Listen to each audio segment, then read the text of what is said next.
When people think of Egypt, they imagine pyramids, pharaohs, and the Sphinx. But Egypt's geography is just as fascinating as its history. Today, let's explore 10 surprising facts about one of the most iconic countries on Earth. About 95% of Egypt is desert, part of the Sahara.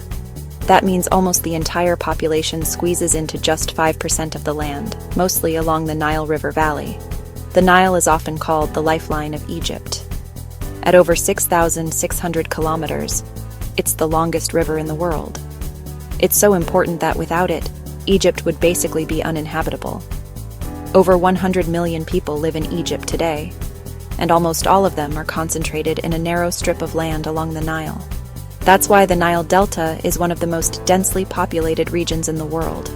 Cairo, the capital, is one of the largest cities on the planet, with more than 20 million people in its metro area. Imagine ancient pyramids standing next to a city bigger than many countries. Egypt built the Aswan High Dam in the 1960s, creating Lake Nasser, one of the world's largest artificial lakes. This project changed the country's agriculture, and even its climate in some regions. The Suez Canal is one of the most important waterways in the world, connecting the Mediterranean Sea to the Red Sea.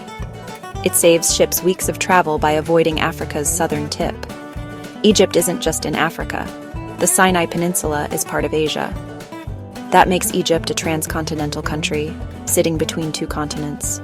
Most people picture flat deserts, but Egypt also has mountains. Mount Catherine in Sinai is the highest point, reaching over 2,600 meters. Even in the middle of the desert, Egypt has green oases like Siwa and Bahariya, where underground water allows life to thrive. Finally, Egypt has over 2,000 kilometers of coastline, along both the Mediterranean and the Red Sea, making it one of the few countries with access to two major seas. So from deserts and rivers to canals, mountains, and megacities, Egypt is full of geography surprises. Which fact amazed you the most? Let me know in the comments. And don't forget to subscribe to learn geo-travel for more geography stories.